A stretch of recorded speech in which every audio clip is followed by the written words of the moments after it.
नमस्कार मित्रांनो, मी संगीता कोळपे Sangeeta digital service channel मध्ये तुम्हा सर्वांचं स्वागत करते। तर नेहमीप्रमाणे आज पुन्हा एकदा नवीन व्हिडिओ तुमच्यासाठी घेऊन आलेले आहे आणि तो तुमच्या आवडीचा आहे। जर तुम्ही ग्रामीण विभागात राहत असाल तर ग्रामीण विभागामध्ये आपण नेमकं काय काय काम करू शकतो आणि कुठले कुठले बिझनेस करू शकतो आणि अतिशय कमी खर्चामध्ये चांगलं प्रॉफिट कसं कमवू शकतो, तर ह्या सगळ्या एक ना अनेक गोष्टी असतात की त्या आपल्याला आपल्या बिझनेस पर्यंत घेऊन जाण्यासाठी आपल्याला फायदा करून देतात। तर मित्रांनो बघा, जर तुम्ही ग्रामीण विभागात असाल तर ग्रामीण विभागात अतिशय कमी खर्चामध्ये जर चांगलाच व्यवसाय करायचा म्हटलं तर तो कुक्कुटपालन आहे।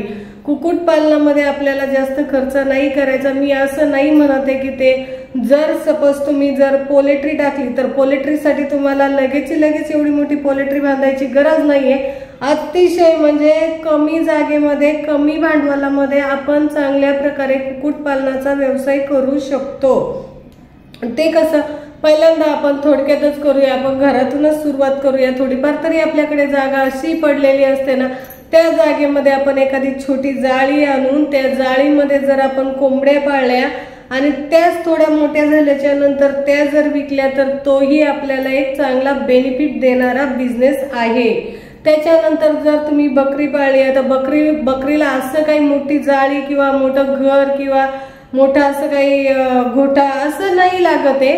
अतिशय तुमच्या जे काही दारापुढे जागा असेल त्याच्यामध्ये पहिल्यांदा 1 2 3 4 मग जसे जसे आपला बिझनेस वाढत जाईल ना तसं आपण त्याची सोय करू शकतो। पण असं नाही की आपण कुक्कुटपालनाचा व्यवसाय करतो लगेचच एवढं सगळं आपल्याला करता आलं पाहिजे। ह्या सगळ्या गोष्टी आणि हे सगळे आपले निर्णय चुकीचे आहेत। तर आपल्याला जर कुक्कुटपालनाचा व्यवसाय घरूनच सुरुवात करायची असेल तर ते अशा पद्धतीने तुम्ही करू शकता। जर तुम्हाला त्याच्या व्यतिरिक्त दुधाचा व्यवसाय करायचा असेल, जर तुमच्याकडे घरामध्ये आता कसं म्हटलं की गावाकडे प्रत्येकाकडे दूध देणारी जनावरं असतातच, गायी असतात, म्हशी असतात।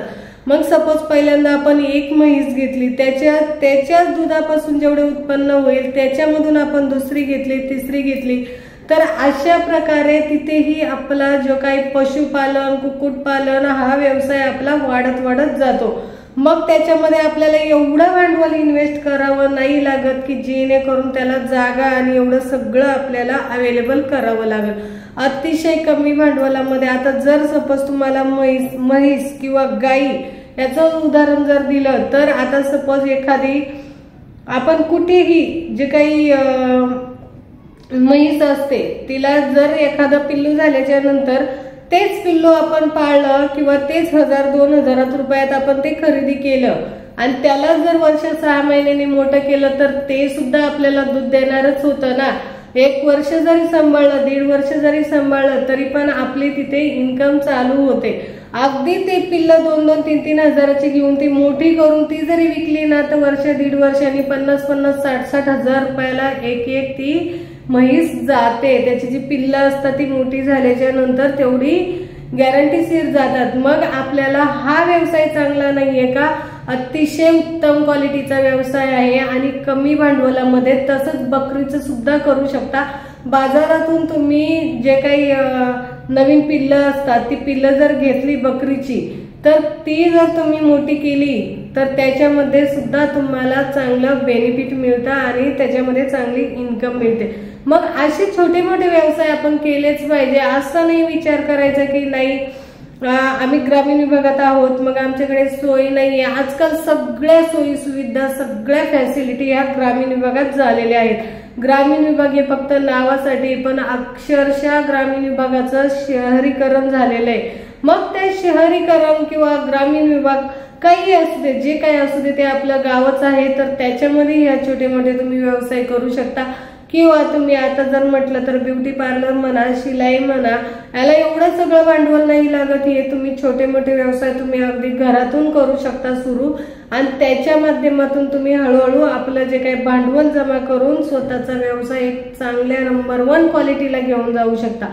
मग आहे की नाही चांगली आयडिया? मग हे कुक्कुटपालन, पशुपालन किंवा जे काही घरी अजून एक तुम्हाला सांगायचं म्हटलं, असे छोटे मोठे व्यवसाय तुम्ही करू शकता, त्याच्यामधून चांगला बेनिफिट मिळवू शकता आणि स्वतःचा फायदाही करून घेऊ शकता। मग त्याच्यासाठी आपल्याला कुठेही जावं लागत नाही, दळणवळणाची जास्त गरजही नाही. असे छोटे मोठे व्यवसाय असतात की ते आपल्या आजूबाजूला सुद्धा चालतात. मग आपल्याला ह्याच्यामधूनच कुठे ना कुठेतरी पुढे जायचंय, जास्त पैसे कमवून त्याच्यामधून आपल्याला भांडवल उभं करायचंय. भांडवलामधून आपल्याला कुठेतरी एक चांगला बिझनेस उभा करायचा, एक चांगलं प्रोडक्ट समाजासमोर घेऊन यायचं आहे आणि आपल्याला स्वतःला कुठे ना कुठेतरी सिद्ध करण्याचा हे एक प्रोडक्ट आणि एक बिझनेसचं प्रॉफिट आहे. मग इथे आपल्याला जर पैसेच कमवायचे म्हणलं तर कोणीच थांबू शकत नाही. अतिशय चांगल्या पद्धतीने आपण ते पैसे कमवू शकतो. फक्त आपल्याकडे कला पाहिजे. जर आपल्याकडे काम करण्याची कला असेल ना तर आपण त्या कलेच्या माध्यमातून नक्कीच स्वतःला सिद्ध करू शकतो. ती सिद्ध करण्याची प्रवृत्ती सुद्धा पाहिजे. नाही तर ठीक आहे, आजचं काम उद्या, उद्याचं काम परवा, बघूया नंतर, जेव्हा वेळ येईल तेव्हा बघू, तेव्हा विचार करू. मग आजचा वेळ आपण वायाला का घालवायचा? आपल्या आयुष्यातील एक एक सेकंद कमी होत चाललेला आहे. मग तो सेकंद आपण कशासाठी घालवतोय, आपण कशासाठी जगतोय, ह्या सगळ्या गोष्टीचा विचार आपण आत्ताच्या सेकंदालाच केला पाहिजे. तेव्हाच तुम्ही कुठेतरी स्वतःला सिद्ध करू शकता. तर मित्रांनो बघा, अशा पद्धतीने तुम्ही छोटे मोठे व्यवसाय करू शकता. आणि हो, तुम्हाला त्याच्या व्यतिरिक्त जर सोशल मीडियावरती यायचं असेल, सोशल मीडियावरती मार्केटिंग करायचं असेल, स्वतःला कुठेतरी स्वतःचा फायदा करून घ्यायचा असेल तर तुम्ही आपल्या डिजिटलला नक्कीच भेट द्या. मी डिस्क्रिप्शन मध्ये माझ्या वेबसाईटची लिंक दिलेली आहे.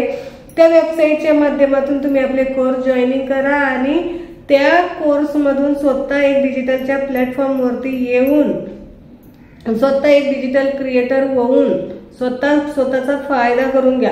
मित्रांनो, तुम्हाला जर आजचा व्हिडिओ आवडला असेल तर चॅनलला लाईक, सबस्क्राईब आणि शेअर करायला विसरू नका. आपण भेटूया पुढील व्हिडिओमध्ये. व्हिडिओ पाहिल्याबद्दल धन्यवाद. जय हिंद, जय महाराष्ट्र.